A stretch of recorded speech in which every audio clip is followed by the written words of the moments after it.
नमस्कार दोस्तों, पीसीएस गुरुजी में आपका स्वागत है। दोस्तों, एससीओ 2023 की जो मीटिंग हुई है भारत में हुई है, भारत इसका होस्ट था।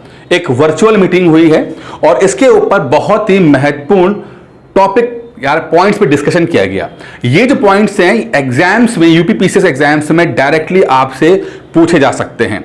वैसे सबको सही रहा, लेकिन एक बहुत बड़े मसले पर आकर भारत की बाकी मेंबर से थोड़ी सी टकरार हो गई और जिस पर मोदी जी ने भी सबको खरी खरी सुना दी है। तो वो क्या था वो सब हम डिस्कस करेंगे। साथ में एग्जाम को लेकर जो इंपॉर्टेंट बातें हैं वो डिस्कस करेंगे। जैसे जीएस, जो आज का वीडियो है वो जीएस 2 से में इंटरनेशनल रिलेशनशिप है, उस पर संबंधित टॉपिक है और ऐसे में भी आपका ये सवाल पूछा सकता है। तो इस वीडियो को अंदर देखिएगा, बहुत ही महत्वपूर्ण चीजें आज आपको पता लगने वाली हैं।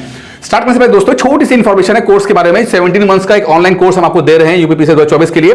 प्री प्लस मेंस का कोर्स रहेगा। वीडियो पीडीएफ टेस्ट के माध्यम से आपकी तैयारी कराई जाएगी। फीस इसकी मात्र 4,500 रुपए है। 9919521555 पे कॉल करके आप इस कोर्स की जानकारी ले सकते हैं। अब बात करते हैं एससीओ मीटिंग 2023 की। एक वर्चुअल मीटिंग होती है, भारत इसका होस्ट है, यानी कि ऑनलाइन मीटिंग है। सब लोग अपने अपने जहां पर भी हैं वहां पर रहकर वर्चुअली इस मीटिंग को ले रहे हैं। ठीक है, इंडिया होस्ट है। सभी लोग कंट्रीज जो हैं आपस में डिस्कस कर रहे हैं, कुछ महत्वपूर्ण बातों पर बात निकल के आई हैं। उन सबको हम एक एक करके समझेंगे क्या क्या है। देखिए, पहले समझते हैं शंघाई कोऑपरेशन ही क्या चीज है। पहले इसको समझ लेते हैं, एक छोटा बैकग्राउंड है। सन 2001 में एक ऑर्गेनाइजेशन आता है जिसमें एम था कि जितने बॉर्डर डिस्प्यूट हैं उसको रिजॉल्व करना। ठीक है, यहां पर देखिए जो जितने कंट्रीज हैं, सॉरी यहां पर उसके बॉर्डर डिस्प्यूट को रिजॉल्व करना, टेररिज्म के खिलाफ कार्रवाई करना, ठीक है, रीजनल सिक्योरिटी को वो करना और अमेरिका के इन्फ्लुएंस को काउंटर करना। तो 3-4 चीजें बड़ी महत्वपूर्ण है एससीओ के लिए। इसमें था कि रीजनल जो कोऑपरेशन है वो देखना, टेररिज्म के खिलाफ बात करना, बॉर्डर के जो डिस्प्यूट है उसे सॉल्व करना और जो है अमेरिका के इन्फ्लुएंस को कम करना। ये कुछ महत्वपूर्ण बातें नहीं। और इसमें शुरुआत में रशिया और चाइना इसके मेंबर थे, इंडिया पाकिस्तान बाद में जुड़े हैं। तो ये लोग एक तरह के चाइना अमेरिका के इन्फ्लुएंस को कम करने की बात करते हैं। बाद में मेंबर्स बढ़ते हैं, इंडिया, पाकिस्तान, उज्बेकिस्तान जो है ये बाद के मेंबर हैं। एक नया मेंबर भी आया है, वो भी देखेंगे कौन है नया मेंबर। ठीक है, अच्छा, अब इस मीटिंग में क्या बातें हुई हैं इसको पहले समझते हैं और ये बहुत इंपॉर्टेंट, इसको लिख लीजिएगा। पहला है कि formation of A more representative and multipolar world. Multipolar world क्या है? यानी कि देखिए, ध्रुव की बात कर रहे हैं। जैसे पोल का मतलब ध्रुव होता है, जैसे कि नॉर्थ पोल, साउथ पोल, वैसे दुनिया में भी आपके अलग अलग पावर सेंटर्स होते हैं। क्या होते हैं? Power centres. ठीक है, ये फोटो दिखाई दे रही है कि कुछ लोग होंगे अमेरिका के सपोर्टर होंगे, कुछ रशिया के होंगे, चाइना के होंगे, इंडिया। तो अमूमन क्या होता है, जब कोल्ड वॉर चल रही थी, यानी कि जब सेकेंड वर्ल्ड वॉर खत्म हुआ तो रशिया और अमेरिका के बीच में ठन गया कि लीडर कौन बनेगा। दो लोग अलग अलग आइडियोलॉजी को रिप्रेजेंट करते हैं, एक पूंजीवाद को करता है और एक कम्युनिस्ट विचारधारा को करता है, और दोनों के बीच 36 का आंकड़ा था। और उस समय दुनिया जो है दो वर्ल्ड में बटी। कुछ लोग अमेरिका के साथ गए, कुछ लोग यूएसएसआर के साथ गए। ठीक है, उस समय दो वर्ल्ड थे। 1989 के अंदर यूएसएसआर का विघटन होता है, वो टूटता है और टूटने के साथ जो है यूएसएसआर रशिया बन जाता है और कमजोर हो जाता है। उस समय कहा गया कि अब दुनिया में पावर सेंटर जो है सिर्फ अमेरिका ही है और पिछले कई सालों से अमेरिका ही सुपर पावर एकमात्र है। बाद के सालों में यानी सन 2000 के बाद चाइना का राइज होता है। चाइना एक इकोनॉमिक पावर के रूप में अपने आप को स्टेब्लिश करता है और आगे आता है।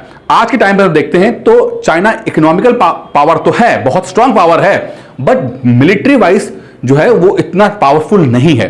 तो अभी पहले ये देख रहे हैं कि किसी भी तरह से करके एक ऐसी दुनिया को लाया जाए जहां पर सब कुछ एक आदमी के हाथ में ना हो, पावर सेंटर्स अलग अलग होने चाहिए।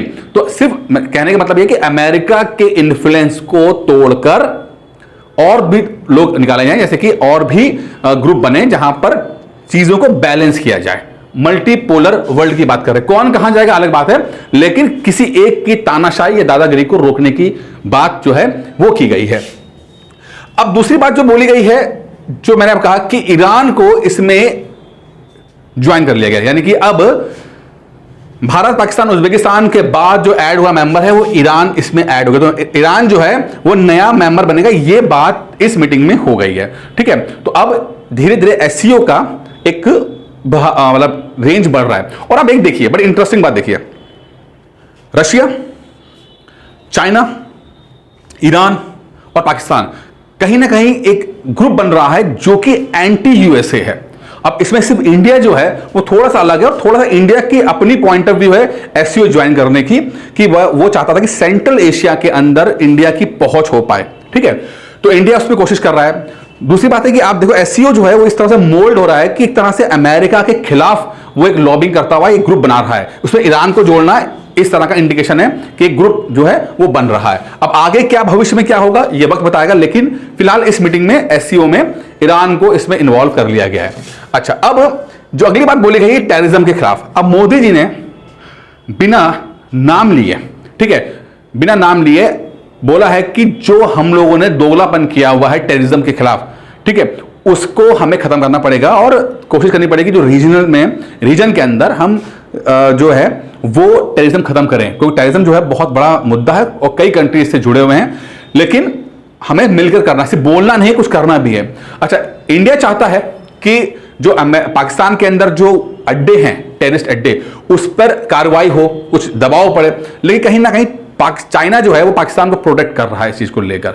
इस कारण से जो टेररिज्म के खिलाफ बात कर रहे हैं वो उतनी हो नहीं पा रही है, उस तरह से नहीं हो पा रही जिस तरह से होनी चाहिए या इंडिया चाहता है इसके अंदर। तो उसके अंदर और भी मसले मसाइल हैं, वो हम बात करते हैं। ठीक है, फिर एक बात बोली गई, एक बहुत इंपॉर्टेंट वर्ड आया है, न्यू दिल्ली डिक्लेरेशन, नई दिल्ली का डिक्लेरेशन। अब इसमें 2-3 बातें बोली गई, क्योंकि होस्ट कौन है, इंडिया है, तो न्यू दिल्ली डिक्लेरेशन हो गया। ठीक है, क्या घोषणा की गई है?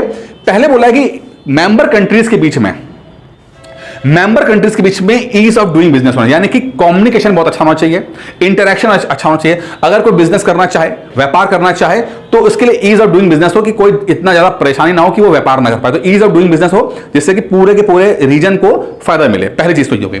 दूसरा बोला गया है कि जो ये आपका फंडामेंटलिज्म है, ठीक है, कट्टरवादिता है जो है, ठीक है, किसी तरह उसको कंट्रोल करना जरूरी है। फंडामेंटलिज्म को, रेडिकलाइजेशन को कंट्रोल करना बहुत जरूरी है। इसके ऊपर इंडिया न्यू दिल्ली डिक्लेरेशन के अंदर बात करिए, बहुत इंपॉर्टेंट बात है। देखिए, फंडामेंटलिज्म अपने आप में आज एक बहुत बड़ा प्रॉब्लम है। हर धर्म में फंडामेंटलिज्म बढ़ रहा है, रेडिकलाइजेशन बढ़ रहा है। एग्जाम में सवाल इसके ऊपर पूछा जाएगा, क्योंकि हर धर्म के अंदर ये चीजें बढ़ रही है और सोशल मीडिया का इसके अंदर बहुत बड़ा रोल रहा है। फिर एक बात बोली कि डिजिटल ट्रांसफॉर्मेशन की बात बोली कि यहां पर चीजों को और डिजिटली कनेक्ट करना, यानी कि हर कंट्री को डिजिटली कनेक्ट करना है जिससे कि बेहतर तरीके से कम्युनिकेशन हो सके, तो डिजिटली वो अपने आप को मजबूत करना है। तो न्यू दिल्ली डिक्लेरेशन 3 बातें करता है, ease of doing business, reduction of radicalisation और डिजिटल ट्रांसफॉर्मेशन की बात नई दिल्ली डिक्लेरेशन कर रहा है। सॉरी। अब एक बात बड़ी इंटरेस्टिंग बोली है, वो है क्रिटिसाइज नॉन यूएन सैंक्शन। ये क्या चीज समझिए, मीटिंग में बोलते हैं कि भाई जो सैंक्शन बैन लग रहे हैं, अगर यूएन लगाता है तो समझ में आता है, क्योंकि यूएन जो है इंटरनेशनल बॉडी है, पूरी ग्लोबल बॉडी है, सभी कंट्री को रिप्रेजेंट करती है। अगर वो किसी पे बैन लगा रहा है तो एक रिस्पॉन्सिबिलिटी लग रही है।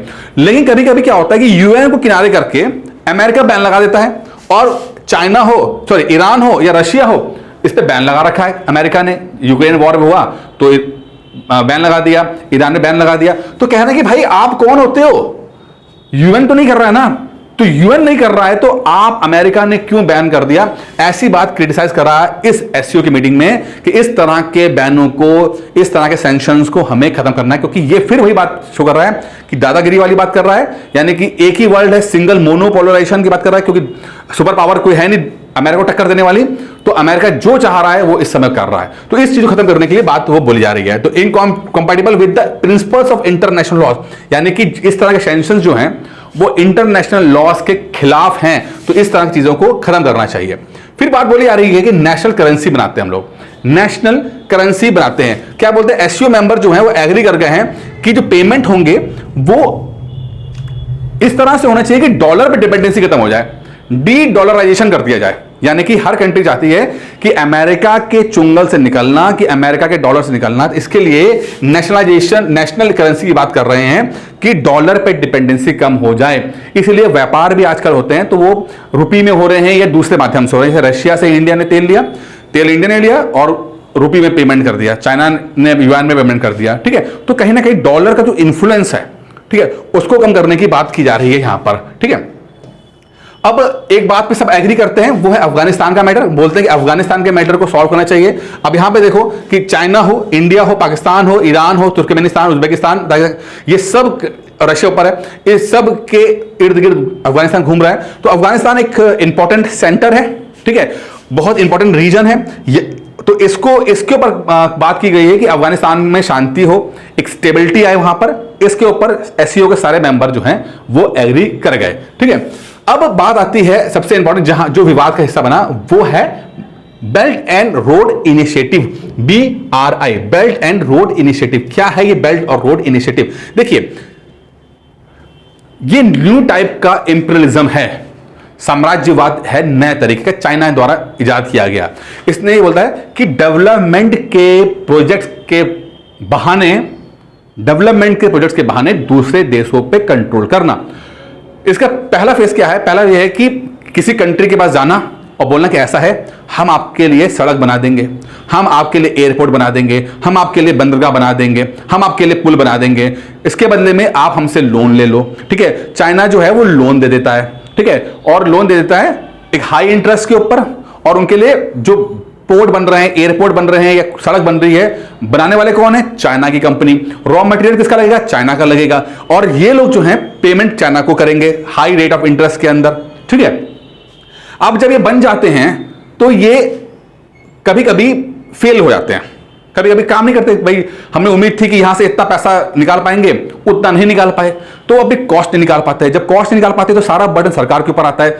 सरकार क्या आता है? अगर मान लो कंट्री गरीब है या उतनी ज्यादा मजबूत नहीं है, तो कहीं ना कहीं चाइना के वो जो उधार के ट्रैप में फंस जाते हैं। ऐसा आपने श्रीलंका के इसमें देख लिया, आजकल पाकिस्तान फंसा पड़ा हुआ है, बहुत सारी कंट्रीज चाइना के इस प्रोसेस फंसे हुए हैं। इसको बोलते हैं, अगर चाइना की बात करें तो बेल्ट एंड रोड इनिशिएटिव। सच्चाई है, लेकिन चाइना क्या बोलता है? चाइना बोलता है कि कनेक्टिविटी कर देंगे। देखिए, पूरी दुनिया अगर कनेक्ट हो जाएगी, Europe, central Asia, China, south Asia, south east Asia, सब लोग आपस में कनेक्ट कर जाए तो कितनी अच्छी बात है। सब सड़कें बन जाएं, व्यापार अच्छी तरीके से हो जाए। तो चाइना तो हमें ये बोलता है कि अच्छा व्यापार हो जाएगा सबका, और इसमें वो इसके लिए जो इंफ्रास्ट्रक्चर लगता है वो चाइना प्रोवाइड कर रहा है। कि जितना मान लीजिए कि सेंट्रल एशिया में सभी कंट्री के आसपास जो छोटी छोटी सड़कें होंगी, उसके लिए चाइना जो है पैसा दे देगा, ठीक है। चलो अच्छी बात है। इंडिया को बोला गया कि इंडिया जो है वो BRI में आप इन्वॉल्व हो जाओ, यहां से जो है हम सीधे यहां से लेंगे ईरान से, यहां से होते हुए चाइना चला जाएगा। तो यहां से इंडिया बांग्लादेश भी आ सकता है, यहां से श्रीलंका भी आ सकता है, नेपाल आ सकता है। लेकिन इंडिया ने BRI में इन्वॉल्व होने से मना कर दिया। ये तो पुरानी बात हो गई कि इंडिया ने कहा कि नहीं, हमें आई एम नॉट इंटरेस्टेड, आपको आप करो जो करना करो, हम BRI में इंटरेस्टेड नहीं हैं। इंडिया को उस प्रोजेक्ट को लेकर थोड़ा संशय है कि ये प्रोजेक्ट चलेगा नहीं, उसमें एक तरह का लोन देकर प्रेशर में डालने वाली बात है। श्रीलंका की जिस तरह से हम्बनटोटा की बात हो रखी है, हम्बनटोटा पोर्ट जो है वो लगभग 100 सालों के लिए 99 ईयर्स के लिए लीज पे चला गया है चाइना के पास। वो पैसा चुका नहीं पा रहे हैं और इसमें कोलैप्स हो जा रहे हैं। तो इंडिया को पहले से कहीं ना कहीं अंदेशा था इस बात में। लेकिन बात यहां पे ये नहीं है, बात यहां पे ये है कि BRI को लेकर SCO में मीटिंग हो रही थी और बोला गया कि एक ज्वाइंट स्टेटमेंट निकाला था। एक स्टेटमेंट के उस स्टेटमेंट के ज्वाइंट, देखिए हर मीटिंग के बाद एक ना स्टेटमेंट आता है कि सब लोग किस बात पे एग्री कर रहे हैं, क्या कर, जो हम पढ़ रहे हैं किस बात पे एग्री कर रहे हैं, क्या करना चाहिए, सब सारे मेंबर कंट्री क्या करती हैं, उसको साइन करती हैं। इस ज्वाइंट स्टेटमेंट के ऊपर एक पैराग्राफ के ऊपर यह लिखा हुआ था कि हम लोग BRI को और मजबूत करेंगे और अच्छा करेंगे, ठीक है। इंडिया को इस बात पे आपत्ति हो गई कि हम भैया BRI को लेकर तो हम आपके साथ नहीं हैं। इंडिया ने बाकी कंट्री से बोल दिया कि हम BRI को लेकर आपके साथ नहीं है। BRI में बेल्ट एंड रोड इनिशिएटिव नहीं है। क्यों नहीं है? इंडिया की आपत्ति यह है कि जो BRI है वो जो पाकिस्तान में जाता है वो POK से जा रहा है, यानी कि जो भारत का कश्मीर है, मतलब भारत का जम्मू कश्मीर है, लेकिन वो हिस्सा जो पाकिस्तान के अंदर है वहां से रोड निकाल जा रही है बिना इंडिया से पूछे, बिना परमिशन लिए। आपने हमारे इलाके से सड़क कैसे निकाल दी? इंडिया को यह आपत्ति है। इस आपत्ति के कारण इंडिया ने SCO का जो ज्वाइंट स्टेटमेंट है उस पर साइन करने से मना कर दिया है, ठीक है। इंडिया ने कहा भैया हम एग्री करते, क्योंकि अगर इंडिया साइन करता है तो इंडिया कहीं ना कहीं BRI को सपोर्ट कर रहा है। वो ये भी सपोर्ट कर रहा है कि POK के अंदर से आप रोड निकाल सकते हो और POK जो है पाकिस्तान का हिस्सा है। तो इंडिया की जो इंटरनेशनल पॉलिसी है, इंटरनेशनल जो एक स्टैंडिंग है वो खराब हो जाती है। तो ये बात को लेकर इंडिया ने इस बात से बिल्कुल एग्री कर और डिसएग्री किया। तो कुछ जितनी बातें थी मैंने बताई आपको, उस सब बातों सारे मेंबर्स राजी हो गए हैं, लेकिन BRI को लेकर इंडिया राजी नहीं हुआ है। तो ये SEO की पूरी मीटिंग यहां पर रही है इसके अंदर। बाकी दोस्तों 70 मंथ इतना ही है। 70 मंथ का कोर्स जो है हम आपको दे रहे हैं UPPSC 2024 के लिए, प्री बस मेंस का रहेगा। वीडियो PDF टेस्ट के माध्यम तैयारी कराई जाएगी। इसके लिए आप 9919521555 पे कॉल करके इस कोर्स की जानकारी ले सकते हैं। दोस्तों इस वीडियो में इतना ही था, उम्मीद करता हूं वीडियो पसंद आया होगा।